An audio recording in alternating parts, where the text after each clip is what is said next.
मौलाना doctor Jahangir Hasan Misbahi, editor माहनामा खिज़रिया से गुजारिश है तशरीफ़ लाएँ। इनके मकाले का उन्वान है तरबियतुल उशाक का सूफियाना मुताला। उलमाए किराम, शेख मेरे मुर्शिद अबू सईद साहब क़िबला और प्यारे बच्चों, अस्सलाम वालेकुम। अल्हम्दुलिल्लाहि रब्बिल आलमीन वस्सलातु वस्सलामु अला सय्यिदिल मुरसलीन व अला आलिहि व सहबिहि अजमईन। हमारे मकाले का मौजू है तरबियतुल उशाक का सूफियाना मुताला। सूफ़ी का लफ्ज़ सुनते ही दिलो दिमाग में एक सवाल उभरता है कि सूफ़ी कौन होता है और उसकी ज़िंदगी का असल मकसद क्या होता है। अब तक सूफ़ी की जितनी भी तारीफ़ें की गई हैं उन सब से क़त्ए नज़र जहाँ तक मैं समझता हूँ, एक सूफ़ी को इंसानी सिफ़ात और ईमानी सिफ़ात का इत्र मजमूआ कहा जा सकता है। इंसान के जिसकी ख़मीर में उनसियत व महब्बत, उख़ुव्वत व मरुव्वत और इंसान दोस्ती जैसी सिफ़ात शामिल हैं, और मोमिन के जिसकी ख़मीर में खुदा तलबी और खैर खाही जैसे औसाफ शामिल हैं, तो मालूम हुआ कि एक सूफ़ी दर हकीकत उनसियत व महब्बत, इंसान दोस्ती, अख़ुव्वत व मरुव्वत, खुदा तलबी और खैर खाही का पैकर जमील होता है। एक सूफ़ी के यहाँ किसी भी तरह के भेदभाव, आला या अदना, मुस्लिम या गैर मुस्लिम, अमीर या गरीब और मैं वो तू का गुज़र नहीं होता, बल्कि उसकी नज़र में सब मखलूक अल्लाह के बंदे होते हैं और तमाम मखलूक को फ़ायदा पहुँचाना वो अपना फ़र्ज़ मनसबी समझता है कि इसी अमल की बदौलत रज़ा इलाही का उसूल होता है। रसूल करीम सल्लल्लाहु अलैहि वसल्लम इरशाद फरमाते हैं कि तमाम मखलूक अल्लाह का कुंबा है और अल्लाह की बारगाह में वो बंदा सबसे ज़्यादा महबूब होता है जो अल्लाह के कुंबे को सबसे ज़्यादा नफ़ा और फ़ायदा पहुँचाता है। मुख्तसर ये कि एक सूफ़ी का मकसद हयाती अल्लाह और रसूल की ताबेदारी और मखलूक की खिदमतगारी होता है। ना उसकी अपनी कुछ मर्ज़ी होती है और ना उसकी अपनी कुछ खुशी होती है। वो बहरहाल रज़ा इलाही पर राज़ी रहता है, जैसा कि शाह सैयद मोहम्मद ज़ौक़ी क़ुद्दस सिर्रुहु फरमाते हैं, हम दोज़ख से नहीं डरते, अगर वो हमें दोज़ख में डालकर खुश होता है तो हम खुशी से दोज़ख में जाने के लिए तैयार हैं। हमें अपनी खुशी मतलूब नहीं है, हमारी खुशी इसमें है कि वो खुश हो जाए। शाह सैयद मोहम्मद ज़ौक़ी क़ुद्दस सिर्रुहु की अज़मत क्या थी, उसका अंदाज़ा सिर्फ इस बात से लगाया जा सकता है कि आप क़दीम व जदीद उलूम व फ़नून और तहज़ीब व तमद्दुन के हसीन संगम थे और दीन व दुनिया में दोनों एतबार से एक रहनुमा की हैसियत रखते थे। आपने मुलाजमत भी की, तिजारत भी की, रसाइल की इदारत भी फरमाई और फिर तबलीग व इरशाद के मकाम पर फायज़ हुए। बकौल सर सैयद शरीफुल हसन, वो एक तरफ दुनियावी खूबियों के मालिक थे, मसलन अच्छे मुक़र्रिर, अच्छे अदीब, कानूनदां और कामयाब ताजिर, तो दूसरी तरफ एक बुलंद पाया दुर्वेश और खुदा रसीदा बुज़ुर्ग थे।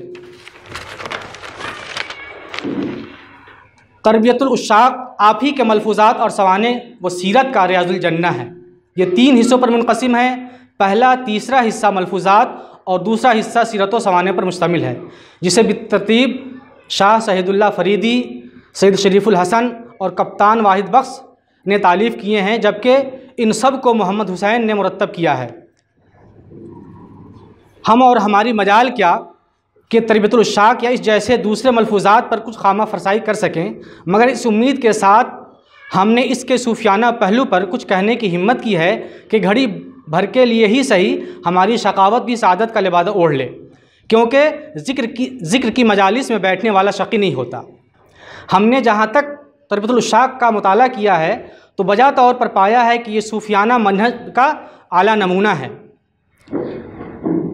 तरबियतुल उशाक में एक नया सूफियाना मज़हब देखने को ये मिलता है कि ये वसीउल मशरबी, वसीउल ख़याली, वसीउल मशरकी का एक हसीन गुलदस्ता नज़र आता है। इरशाद हुआ कि इस्लाह करते वक्त किसी न किसी वास्ता का इस्तेमाल करना चाहिए ताकि काबिल इस्लाह शख्स बात समझ जाए और अपनी इस्लाह बआसानी कर ले। इस ज़िम्न में शाह मोहम्मद ज़ौक़ी क़ुद्दस सिर्रुहु फरमाते हैं कि एक दफ़ा है इमाम हुसैन इराक़ में थे, मस्जिद में देखा कि एक शख्स गलत तरीक़े पर वज़ू कर रहा है। आपने है इमाम हसन अलैहिस्सलाम से फ़रमाया, देखिए वो शख्स गलत वज़ू कर रहा है, अब मैं जाकर उसी तरह वज़ू करता हूँ और आप मुझे बताना कि यह तरीक़ा गलत है। रसूलुल्लाह सल्लल्लाहु अलैहि वसल्लम इस तरह वज़ू फरमाया करते थे। चुनांचे ऐसा ही किया गया। जब उस आदमी ने देखा तो कहने लगा, ओहो, मैं भी उसी तरह गलत वज़ू कर रहा था। यानी इस्लाम में कोई ऐसा तर्ज़ इख्तियार न किया जाए जिसके सबब काबिल इस्लाह अफराद अपनी सुबकी महसूस करें। उसी तरह बहसो मुनाजरा से भी सूफिया कराम बचते हैं और उससे दूर रहने की तलकीन व तरगीब करते हैं।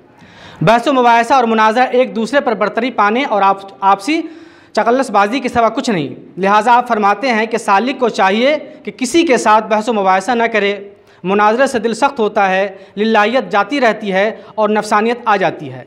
ख्याल करता है कि मैंने ये कहा और मैंने वो कहा। इसलिए अगर किसी से बातचीत हो जाए तो ठंडे दिल से हक़ बात कह दे और ज़रा क़ुव्वते क़ल्ब से उसके दिल की तरफ मुतवज्जह हो जाए। जोश में आने की ज़रूरत नहीं, और जब देखे बहस छिड़ जाने वाली है तो खूबसूरती के साथ बात को टाल दे। यानी पुरजोश होना, एहसास बरतरी रखना और नफ्स का शिकार होना सूफियाना का तरीक़ा नहीं है।